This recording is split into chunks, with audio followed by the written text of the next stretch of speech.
એકાદશી મહિમા. શ્રાવણ સુધી એકાદશી, તેનું નામ છે પુત્રદા એકાદશી, પુત્રને આપે એવી એકાદશી. ટૂંકમાં કહું ને તો ભક્ત બે પ્રકારના છે, એક સકામ ભક્ત અને નિષ્કામ ભક્ત.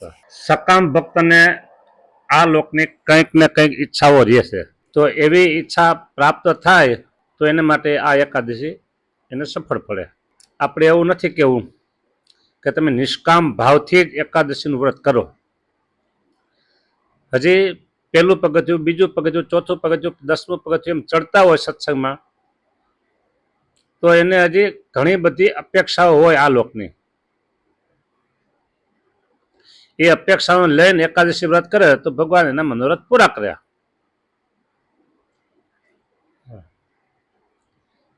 એમાં ખોટું નથી. અને જેને આ લોકની કોઈ અપેક્ષા ન હોય, બધું જ પૂરું હોય, નિષ્કામ ભાવથી ભગવાનની ભજન, ભક્તિ, કથા, વાર્તા, કીર્તન, ધૂન, ભજન આ બધું કરવું હોય, તો એને એકાદશી પ્રભુ પ્રસન્નતા માટે કરવી, સકામ ભાવથી, નિષ્કામ ભાવથી. હવે સકામ ભાવ નહીં મૂકો, નિષ્કામ ભાવ નહીં મૂકો, પણ એકાદશી તો અવશ્ય કરવી જોઈએ જ. એકાદશી અવશ્ય કરવી જોઈએ. એકાદશી નથી કરતા તો એને બહુ મોટું પાપ લાગે છે. હવે પાપને જાણતા જ ન હોય, એ કે પાપ બાપ શું વળી એમ માનતા હોય, તો એની વાત આપણે કઈ કરવી નથી. પાપ બાપને ન જાણતું પછી નાસ્તિક કહેવાય. પાપ બહુ લાગે એ વાત સાચું. અનાજ ન ખવાય, બિલકુલ નહીં. હવે આ એકાદશી એની વાત કરીએ.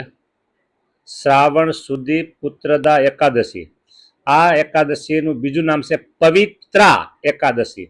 પવિત્રા, પવિત્રા એટલે ભગવાનને એકાદશી દિવસે પેલા રેશમના હાર બધા ધરાવતા હોય છે, બરાબર, એકદમ મુલાયમ, અનેક પ્રકારના ત્યારે હાર થાય છે, એને કહેવાય પવિત્રા. ત્રીજી ભાષામાં કેવું હોય તો એમ કહેવાય કે ભગવાનની રાખડી. હા, પૂનમની રાખડી આવશે ને, ભગવાનની રાખડી એમ સમજી લઉં. પણ એકાદશી કરજો તમે. હો, હા, એકાદશી વ્રત જે કરે છે તેની ઉપર ભગવાન બહુ રાજી થાય છે. હા, બરાબર. હવે આ એકાદશીને આપણે આગળ વધીએ. યુધિષ્ઠિરે પૂછ્યું, હે શ્રી કૃષ્ણ, શ્રાવણ સુદ એકાદશીનું નામ તથા પ્રકાર મને કહો. શ્રી કૃષ્ણે કહ્યું, હે રાજન, જે સાંભળવાથી વાજપેયી યજ્ઞનું ફળ થાય છે અને સર્વ પાપનો નાશ કરનારી ઉત્તમ કથા કહું છું તે તમે સાંભળો. પાપનો નાશ કરનારી.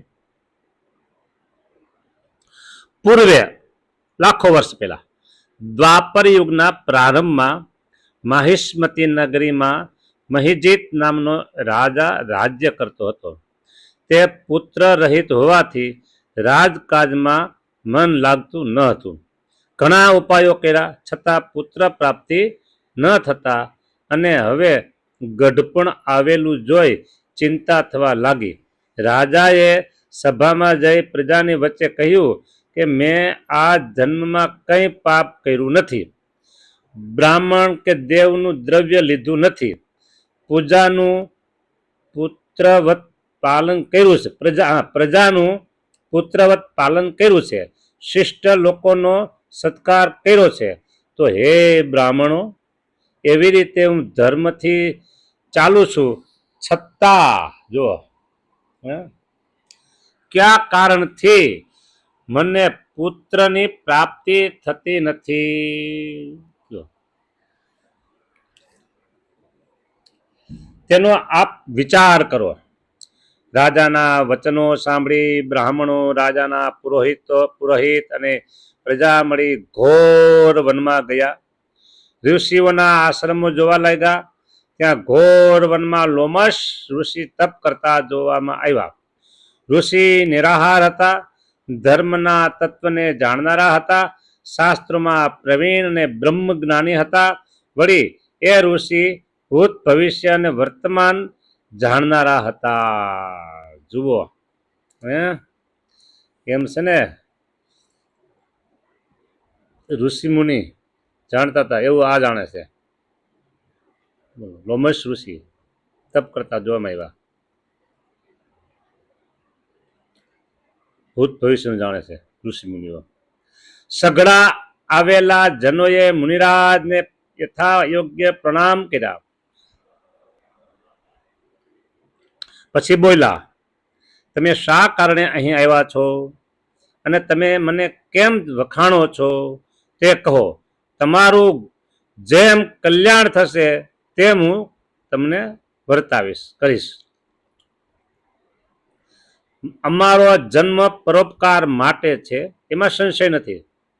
બધા જનોએ કહ્યું, અમારા આવવાનું કારણ સાંભળો.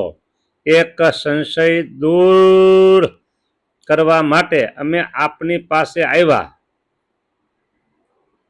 છીએ. બ્રહ્માથી અને આપથી ઉત્તમ કોઈ નથી, માટે કાર્યવશાત અમે આપની પાસે આવ્યા છીએ. કાર્યવશાત.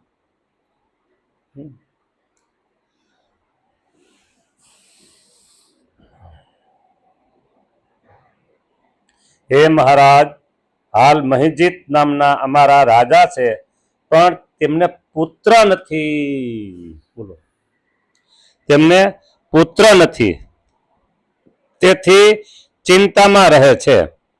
તેથી જ અમને ઘણો ખેદ થાય છે. હે મુનિ, મહાત્માઓના દર્શનથી જ કાર્યની સિદ્ધિ થાય છે. જેથી રાજાને પુત્ર થાય તેવો ઉપાય બતાવો.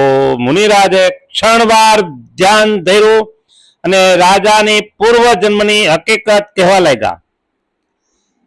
લોમશ ઋષિએ કહ્યું, હે રાજન, તમે આ રાજા પૂર્વજન્મમાં વૈશ્ય વર્ણનો હતો, નિર્ભય નિર્ધન હતો ને નીચ કર્મ કરતો હતો. એક સમયે જ્યેષ્ઠ સુદ એકાદશી ને દિવસ મધ્યાહન વખતે વાણીઓ ગામના સીમાડામાં આવ્યો. તે વખતે તે કૃપાથી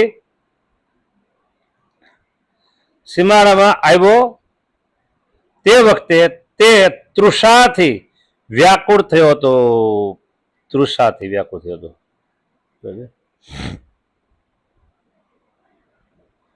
તેથી જળ પીવા જળાશય પાસે આવ્યો. તે વખતે તરત જ વિહાયેલી વાછડા સાથેની ગાય તૃષાથી વ્યાકુળ થતી તે જળાશયમાં પાણી પીવા લાગી. પણ ગાયને તૃપ્તિ થયા પહેલા ત્યાંથી હાંકી કાઢી પોતે પાણી પીવા લાગ્યો. તે પાપના કારણે રાજાને અત્યારે પુત્ર થતો નથી, પણ પૂર્વના પુણ્યથી રાજ્ય મેળવ્યું છે તે ભોગવે છે. માટે લોકોએ કહ્યું કે હે મુનિ, પુણ્યથી પાપનો નાશ થાય છે, માટે રાજાનું પાપ નષ્ટ થાય ને રાજાને પુત્ર થાય એવો ઉપાય બતાવો. લોમશ ઋષિએ કહ્યું, હે રાજન, શ્રાવણ સુધી એકાદશી ને દિવસ પુત્રદા એવા નામથી પ્રસિદ્ધ છે. તેનું વિધિવત વ્રત કરે તે રાત્રિએ જાગરણ કરો. પછી તેનું પુણ્ય રાજાને આપો. આમ કરવાથી રાજાને અવશ્ય સુખ શાંતિ પ્રાપ્ત થશે. સુખ અને શાંતિ બંને આ પુત્રદા એકાદશી રહેવાથી પ્રાપ્ત થાય છે. આ એકાદશીનું મહાત્મ્ય સાંભળ્યા પછી તેનું વિધિવત જાગરણ કરવાનું. આવી રીતે આ 19મી એકાદશી માતમ ભવિષ્ય પુરાણમાં પુત્રદા એકાદશી માતમ કહેલું છે.